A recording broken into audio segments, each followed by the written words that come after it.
Blog Talk Radio.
The opening theme song next year. It just seems a little long, drags on about 25 seconds there, and my fade out button just does not respond quickly, so it always chops it off. Anyway, welcome to the Go Pro Fantasy Show. I'm your host, the Fantasy Geek, already missing Thursday Night Football.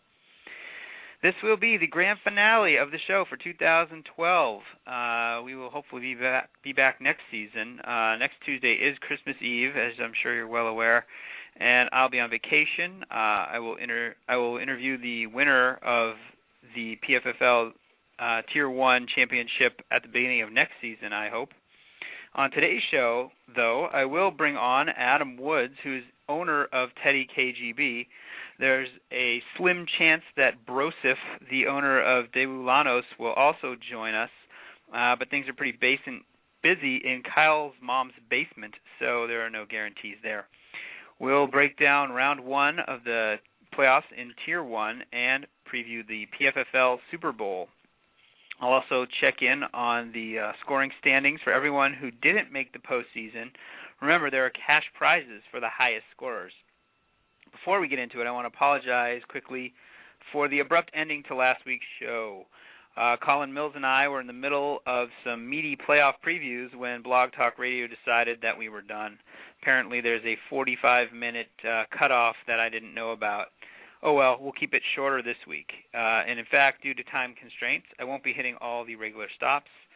The abridged version is as follows. Key injuries were to Ryan Matthews, broke his collarbone, Michael Bush on IR. A lot of guys still up in the air, including RG3, Ahmad Bradshaw, LaShawn McCoy, and even Maurice Jones-Drew may make an appearance this weekend. Pickups of the week are James Jones and Danny Amendola if they're out there. And if you're absolutely desperate at running back, you can play Russian roulette with Ronnie Brown, Curtis Brinkley, and Jackie Battle, who will vie to fill in for Ryan Matthews.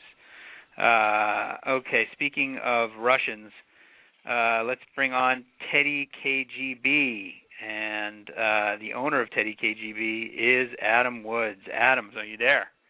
Hey, Dave. Hey. First of all, congratulations on making it to the championship game. So many owners out there wish they could be in your shoes. I know because I'm one of them. Thank you. All right, so let's not waste a lot of time. Let's jump into the scoreboard. In the first game that you were involved with here, the number 3 seed, Teddy KGB, pulled the upset of the number 1 seed, Tier 1 Imports, by the score of 76-68. So I call it the pick your poison rule, where you're the number 1 seed and you get to pick who you want to play. Turns out it was quite deadly poison for Colin and his Tier 1 Imports. Really, both teams had some major disappointments. It's a pretty low-scoring game, but winning despite 2 points from Victor Cruz, Denario Alexander, and Brandon Myers was quite a feat for you. So, what were your keys to victory? Well, first of all, the pick your poison aspect of things, I guess maybe it makes Colin feel better that it wouldn't have mattered who he picked because he would have lost to, any of the other teams in the semifinals. That's true. Yeah, 68 points was the lowest of the 4 teams. So yeah, he had, Right. it did not matter. So he can't really kick himself for picking me. But I liked the matchup. I mean, obviously with RG3 being hurt, I was pretty confident that his quarterback, Carson Palmer, was not going to put up a great week. And plus I had Brandon Myers. So I kind of felt like if Carson Palmer did have a big week, it was kind of going to be, but then Myers would also have a big week, and that might kind of offset a little bit. Right. But then I also, I blocked him from picking up quarterbacks throughout the week. I picked up Foles off of waivers last week for $1, and I waived him right before the Thursday night game, so he couldn't get Foles for Cousins. And then I thought about it, and I was like, there's no way he's going to play Cousins, but he might play Russell Wilson. So I waived Cousins for Wilson, and so he couldn't pick up any of those guys. Well, he could have picked up Cousins at that point. And then Sunday morning I waived Wilson for beating Wells. And I didn't realize it. He could have actually, because he played a late game, he could have actually still picked up Wilson and played him. And if he'd done that, he would have won. So there's no period after you drop a player, he immediately goes right into the free agent pool? Right, unless the game has started. Right. And I thought it was the whole games for the week. I waived him right before the early games, but I looked later on, he was still available for picking up until his game started in the afternoon. Right. Well, there was no chance for Carson Palmer to clean up in garbage time because they were actually involved in a close game for once. Usually they're way behind. So, I mean, I can see, but still, Kansas City is a pretty enticing matchup, so I can see why Colin might still stick with Palmer, who's certainly had his high points this year. On most rankings, Palmer was ranked higher even than Wilson. Yeah. But Palmer, he's so streaky. I wouldn't be comfortable starting him in the first round of the playoffs, but I can see why Colin thought he was his best option. Yeah, you had to figure he was going to throw for a couple of touchdowns. You actually have a quote from a John Carpenter movie, The Thing, that is quite fitting in this spot. I couldn't find the sound bite, but what is that quote? Oh, yeah, it's there's these different pilots, and there's this Storm, and one of the pilots is kind of crazy. His last name's Palmer, and one guy says to the other guy, go fly with Palmer. He goes, I ain't going with Palmer. And so a friend of mine and I, that's been our kind of inside fantasy joke for a long time. Like, I'd pick up Carson Palmer off waivers, and my friend would be like, Carson Palmer? You going to start him? I'd be like, I ain't going with Palmer. But yeah, I have had him on my roster before. I know. Yeah. But, yeah, when you see, it's one thing when your quarterback doesn't perform in the playoffs, but it's when you see those other guys, like Russell Wilson, just, God, I mean, he's a game winner right there all by himself. I actually own RG3 in a different non-PFFL league, and I was in the playoffs, and I was faced with that same decision Colin was. I was lucky enough to grab Sam Bradford this week. So, yeah, speaking of garbage time, he had plenty of it, and he threw for 3 touchdowns. Turns out I won by a lot, so it didn't really matter, but, certainly was nice early in the day to get up big like that. Right. So does that mean you're going to the championship? I am. Yes. That's good. Congratulations. I know. Well, thank you. It's everybody's got that league with their buddies, and this is my old league. It's been around since 1995. Oh, wow. Yeah, so if there's a league outside of the PFFL leagues, if there's a league I absolutely want to win, it's this one. So right. Yeah, I had a heartbreaking loss. While we're on the subject, I had a heartbreaking loss last night in a different league. I'm actually in a 32-team league that plays like the NFL. So there's, the AFC North, AFC Central, and, right. Playoffs are the same way. Thing is, it's IDP, so it's individual defensive players. Right.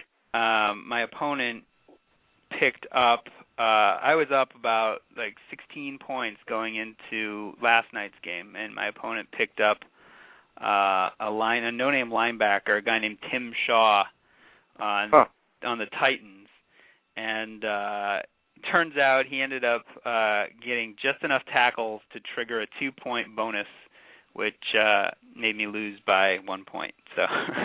Oh wow. It was pretty brutal, but that happened. I played in a IDP league a couple years ago that I ended up winning, and pretty much thanks to Jared Mayo. And he's just a tackle machine. I don't know if who has him and if he's been as big this year, but that year he was. And it's weird. There's a bunch of New England fans. I know you're also a Patriots fan. I am. But a bunch of New England fans in the league, and nobody picked him up. And I just was looking at stats. I was like, this guy is just crushing the tackles this year. Well, he struggled. Yeah, he struggled his rookie year, but he did definitely come on, and now he's turned into quite a linebacker. Yeah. My guy this year defensively was Aldon Smith. I kind of lucked into him, so he leading the league in sacks. Was it just one individual defensive player or several? Oh, no. You started 2 linemen, 2 to 3 linemen, 2 to 3 defensive backs, and then 3 linebackers. So, yeah, it's a pretty crazy league because it's just so deep with 32 teams. I mean, on offense, you only start 1 quarterback. You have to start 3 between running backs and wide receivers. Combination, 1 tight end, one kicker, and you're not allowed to have any other team's quarterback. Like you basically draft like a team quarterback, so nobody can screw you. But you have the bye week. You would just have Washington quarterback, so you'd have RG3 or Cousins or whoever plays. You actually had to draft. Whoever you drafted, you had the option of adding the backup. But you didn't have to, so you had the roster flexibility where you didn't have to have that guy on your bench, but nobody else could pick him up. I see. But during the bye weeks, you had there's nobody. You just get a 0, so it's kind of brutal. Anyway, enough about that. Let's jump back into your game. Let's see. You had said to me earlier that you were torn, actually for weeks ago, you were actually thinking about this, who to start at quarterback between Rodgers and Colin Kaepernick. Ultimately, you went with Rodgers. Both guys had very good games, but what was your reason for ultimately choosing Rodgers? It's kind of just the never bench your studs thing. And actually, I guess I was wrong because Colin Kaepernick put up 25 and Rodgers put 24. So now you're Kaepernick was a better start. But I felt like if Kaepernick had a bad game and Rodgers had a good game and I lost because of that, I would just, I'd be hating myself for the next 9 months. And I felt like if I put Rodgers in there and he didn't have a good game and I lost, I'd be like, well, you got to start Aaron Rodgers, right? So that was my advice. I would hate myself less, if it worked that way. And fortunately, it worked out. So I couldn't have gone wrong. Really, I was worrying about it for nothing. Yep, it was a win-win situation. Let's see here. All season long, you made the most of your roster, and this past week, C.J. Spiller and Noshawn Moreno both continued to step up with injuries in their own team's NFL backfields. So you were fortunate there. C.J. Spiller had 16. Noshawn had 17. And then on the other side, with Colin, he had David Wilson, and he looked like he was going to be a solid play filling in for Ahmad Bradshaw.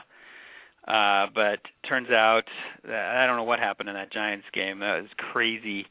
And it killed him not only with Wilson, but he also had Lawrence Tynes, who got a 0. And Lawrence Tynes, I think, was the leading kicker, or at least near the top. As far as kickers go. So, your fill-in guys filled in admirably, and his just didn't quite get it done. Right. Well, he started Wilson over Ridley, and I don't think that Ridley had a great game either. So Either way, he wasn't going to get a lot of points out of that. No, yeah, Ridley had a 0. Did he? I think he had 23 yards rushing and he had a fumble, so I believe that's a 0. So he made the right pick putting in Wilson then. He did, and I was going to actually look at your guys' benches to see what else went down. You got a lot of points on your bench, obviously, with Kaepernick, as we discussed, and then picking up Beanie Wells. He just had one of those games. 24 points. He always seems to have, he had actually a 2-touchdown game earlier in the year. He always seems to have these games. You can never predict when it's going to be. Gets a couple of goal line touchdowns. It turns out in this one, he broke one at the end. 24 points there. I don't think he had over 100 yards. Hold on a second, I can look real quick. Yeah, he didn't have a lot. He didn't. Didn't have a lot of yardage. His yards per carry. 67 yards. So. Yeah, I mean his yards per carry is terrible. I mean he's not a good running back, statistically. Just the opportunities were there. Danny Amendola came back, had a nice return. I had Sam Bradford in my other league there, so I was watching that one closely, and he was looking for Amendola a lot. He ended up getting a touchdown, 13 points, so you got to feel good about that. I probably have to start him against Tampa Bay this week. Yeah, well, we'll get into that with who you're what kind of decisions you'll have to make going forward. Looking at Tier 1 Imports' bench, they had a couple of players they could have put in, Mark Ingram, T.Y. Hilton, but, I mean, pretty much Colin can't really kick himself for starting who he started. You can't really blame him. No U Blewitts in that bunch. All right. Let's take a look at the other semifinal matchup featuring Daewoo Lanos, who flexed their muscle and squashed the confused Octopi 111-73. That was quite a blowout. And let's see, a lot of good players who were due got it done for Daewoo. The Matt Ryan to Julio Jones combo certainly clicked. Ryan had 22 and Jones had 20. So, I mean, that got Broseph out to quite the early lead, and they never looked back. In fact, they even added insult to injury and poured it on with Chris Johnson's 94-yard touchdown run last night to run up the score. Daewoo even had good games from Michael Turner and D'Angelo Williams on the bench. Yep. The confused Octopi seemed befuddled as they started Jaquiz Rogers. I know that's a move you probably would not have made. Who was shaky at best, behind Turner, and he doesn't get goal line carries. Yep. But the rest of their lineup was solid. I actually liked their team a lot. And a 15 spot out of Janikowski was huge. But Demaryius Thomas and Ray Rice were big duds, totaling a paltry 4 points between them. Anytime you got a top wide receiver and one of the top running backs, and they're getting you 4 total points, I mean, that you could point the finger right at those guys. Yeah. Anything else that stood out to you in that game, since I know you were watching the results of that one closely? It wasn't a very surprising outcome. I think, everybody kind of thought that Daewoo was going to win that one. He was just kind of outmatched. And it looked like earlier in the week that Confused was going to start like Darius Hayward-Bay in the flex. Mm-hmm. I know he changed it at the last minute, but I think he still had Cecil Shorts on his bench. Maybe not. Maybe that's who he put in over Darius Hayward-Bay. But and looking at like Jaquiz Rogers, I was like, ugh. How can you start him? There's got to be somebody better. And actually, all week, because I'd had Beanie Wells, I waived him before, after he had a pretty putrid game a couple weeks ago, and he was on waivers the whole week, so he could have picked up Beanie Wells and put him in that spot, and he would have gotten what did he get out of Jaquiz? A couple points, 2 points, 3. So he would have gotten 21 more points out of that spot. It wouldn't have made a difference. He still would have lost. But I just thought that was kind of surprising that he was rolling with Quiz Rogers there. Yeah, and real quick, he had Darius Hayward-Bay in there probably because Cecil Shorts was still coming off the concussion, but he did get Right. Shorts in there, and he, once again, I mean, the guy's been really good. He had 10 points. The problem was the confused Octopi I don't know, they just kind of fell asleep on their bench. I mean, there's so many backup players they could have picked up. I mean, Donald Brown on their bench, Brent Selleck on their bench. Right. Isn't Selleck out for the year? You know, I think. Hayward-Bay, Daryl Richardson. I mean, these guys are just not worth owning at all. So, I mean, I would have loaded up on, you know, those borderline ownable guys and see, you know, if one could click. Right. Like I picked up, what's his name? Not Sidney Rice, but the other guy in Seattle. Golden Tate, yeah. Golden Tate. I picked up him up off waivers just last week. And there's still some guys out there that I'd rather have than some of the names you mentioned.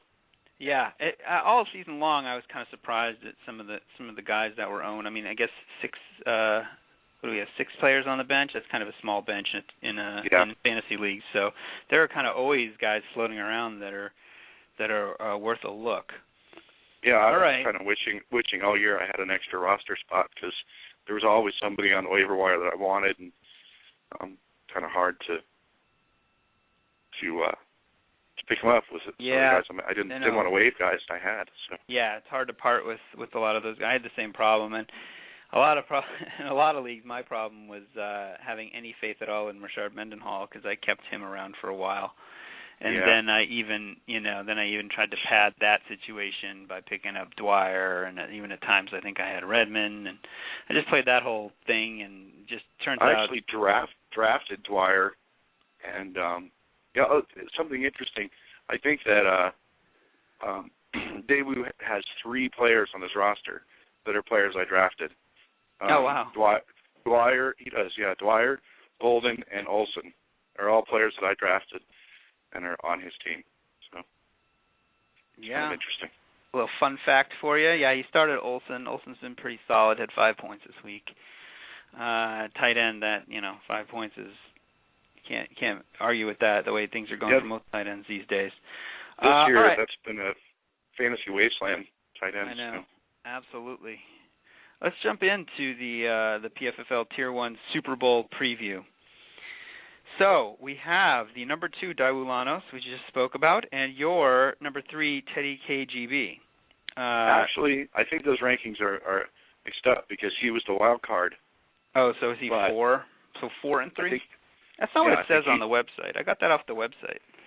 Yeah, and I think I should have mentioned to Paul that it was displaying like that. But I think the reason for that is because Tier 1 would have played Daewoo. Right. If you didn't pick somebody because he was the wild card winner. Seedings. Yeah. So the seeding switched because of that. Gotcha. Yeah. All right. So number 4 against number 3. Yeah. Okay, let's get this right out there. The old cliche, there's no love lost between these teams. You heard it right here earlier on the GoPro Fantasy Show when Daewoo owner Broseph said that he, quote, just hates the players on Teddy KGB's team. It was nothing personal against you, but he just said he hated your players. You didn't take too kindly to that, and now the two of you can settle it on the field mano a Lanos. See what I did there? Yes. I'm expecting some good smack talk here. Daewoo is coming on strong after a slow start. Their roster is loaded, and Joe is certainly a scientist when he constructed his team. Teddy's been finding ways to win all season long. You, Adam, have been gritty and crafty and probably tried harder, gave more effort than any other owner in Tier 1. Plus, now you've got the bulletin board material to inspire you. So how will it play out? Adam, I think you're going to need to pull all of those aces out of your sleeve to keep up with Broseph's talented roster. So after scoring 111 points, do you think Joe messes with his lineup? I mean, I think it pretty much stays as is. Matt Forte gets a nice boost with Michael Bush on IR. That's a note. Right. I mean, I don't know. He has a couple good players on his bench, but I don't know. I think he probably goes with the same roster again, and who could blame him after last week, and I don't think there's any danger of any of those guys being sat, like Chris Johnson or something. Tennessee saying, well, the season's over. Let me just save Chris Johnson until next year. I don't think they're going to do that, unfortunately. And for a long time, I was hoping that might happen with Arian Foster. For a long time, I was holding on to Ben Tate for that reason. And that doesn't seem like that's not going to happen either. So no, week 16, I think that all the NFL teams are going to be trying their hardest. I don't think nothing is completely wrapped up. So there are some teams that are they're eliminated. They're not going to make the playoffs. Yeah, but they usually try. I mean, they might try to throw in a young guy. I mean, you did see the Raiders actually bench Carson Palmer and throw in Terrell Pryor for a series. Like, you wouldn't see that, obviously, if they were contending. But I don't think you're going to see a whole lot of that.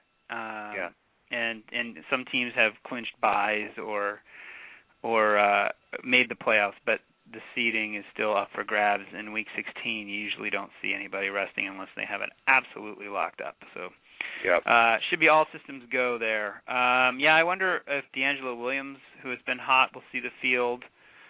He would have to bench Chris Johnson, or I don't think he'd want to bench McFadden or Forte either. So I guess he's just going to rot on the bench this week. A lot will be determined on Saturday night. They have no Thursday night game this week. Yeah, the Atlanta Dallas, and Daewoo has Matt Ryan and Julio Jones, so you'll kind of know early if you're going to be playing catch up or if you're going to be in it right away, which could affect how you change your roster. Now you have Miles Austin. Do you think you're going to start Austin for that game? Austin plays New Orleans, right? I'm sorry. I have it wrong. Yeah, it's Detroit. I'm sorry. Detroit plays Atlanta. So, nobody on Detroit in this game. So you'll just be sitting back and watching and rooting against Atlanta. Well, I have Matt Bryant, so I have the kicker. Oh, there you go. A lot of failure in the red zone. Yeah, that's what I want to see. Okay. Overall, it looks like Daewoo Lano's had some pretty nice matchups. Matt Ryan and Julio Jones are at Detroit, so they're in a dome against a kind of shaky defense. Matt Forte, talked about him. He's at Arizona. They have a decent defense, but Matt Forte now looks like the goal line back there. Darren McFadden is at Carolina. You kind of like that matchup for him. A.J. Green at Pittsburgh. Pittsburgh just signed some DB off the streets. They're kind of hurting right now. Yeah, they're kind of beat up. Chris Johnson at Green Bay usually gives up a decent amount of points. And then Olsen against Oakland. That's a dream matchup. Matt Prater against Cleveland. Well, it's a kicker, so who really cares? But Matt Prater at home, he could kick. Well, I guess in this league, long ones don't matter. It's just how many you kick. So, he's been pretty solid. It's definitely a scary matchup. I guess, though, technically I'm favored because I have the higher seed, and there's no fractional points, and obviously no ties in the playoffs. So if we tie, I would win because I'm the higher seed. Oh wow! Well, that's good. Yeah. So technically I'm favored, but looking at his roster, my guys are going to have to just all have awesome weeks for me to win. So let's look. Yeah, let's look at your roster. Let's cross over to the other sideline here. Does Beanie Wells find his way into your lineup after scoring thrice in Week 15? That's a really good question. I'm still debating who I'm going to start at my flex. I've got a lot of options. I could start Craig Jennings there. I figure I got to start Rodgers. I got to start C.J. Spiller. I got to start Moreno.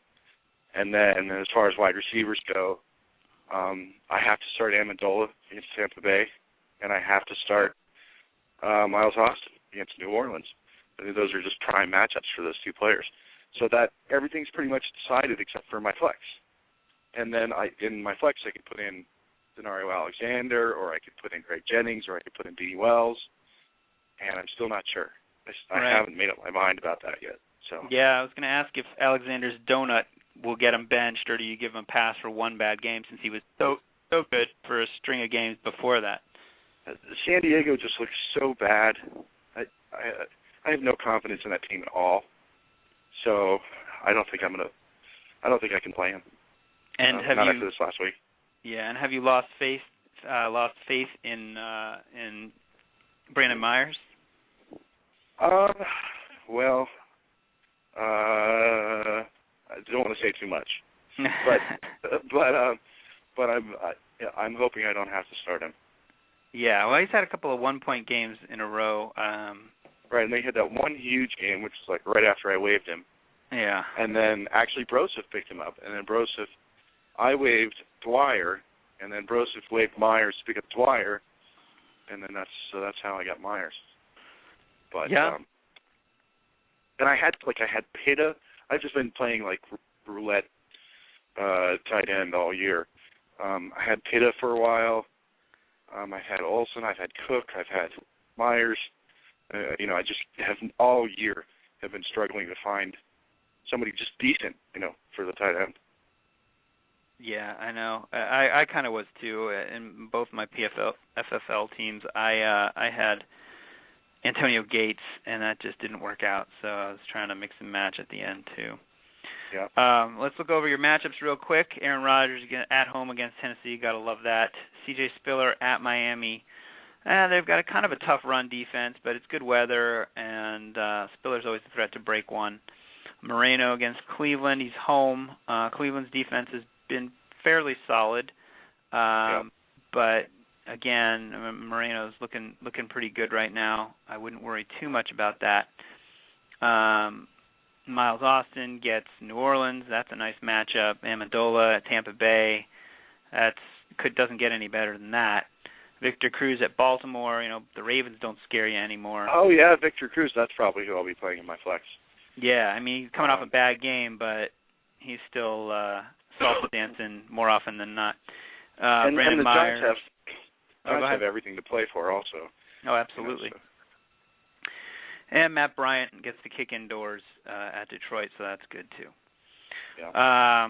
All right. Well, let's see. Will Daewoo's talent prevail, or will Adams' tricks work to perfection? We're just a few days from finding out. Should be a classic. I can't wait to read the smack talk in this game. That alone should be worth the price of admission. So thank you very much for joining me, Adam. I just got a couple of quick tidbits to close out here with, but appreciate you coming on, and best of luck to you this weekend. Oh, thank you. Thanks for having me. All right. All right. Talk to you soon. All right. Bye-bye. Bye. All right. That was Adam Woods, owner of Teddy KGB. Now we have to cover the third place game real quick. The Tier 1 imports now will take on Confused Octopi for third place. These teams still have a lot to play for. There are huge implications for the winner, who gets to remain in Tier 1, while the loser will drop to Tier 2 next year. A lot depends on the health of RG3. He should play, which will give the imports a leg up in this contest. But remember, these teams were neck and neck much of the season, so it will probably be a close game. All right, congratulations and best of luck to all the teams still vying for a coveted PFFF title in Tiers 2 and 3. For those who aren't, you can still pocket some cash, so don't quit. Here are the top 10 leaders after 1 week of the 2-week consolation games. Most total points will get the cash prizes. Right now, at the top of the leaderboard is Fear the Beard with 119 points in Week 15. Master Blasters, who I actually played against in one of the PFFL leagues, had 117 points. Slap and Tickle, 115. Big Earn 2, 113. Flight to Quality, 111. Drake's Friends, 107. Exclamation Point, I don't know, is this like Prince playing in this league? I don't know who owns this team, but it's an exclamation point in parentheses. They have 106 points. Samsonite, 415, 106. DJB's 104, and Gimme Your Sandwich 104. And the Fantasy Geek is lurking just behind with 100 points. Hey, that's me. All right. It's been a great season. Good luck to Daewoo Lanos and Teddy KGB. Thanks to Adam for coming on. Here's to an epic finale.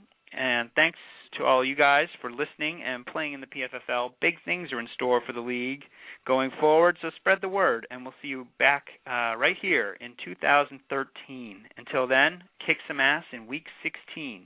Geek out.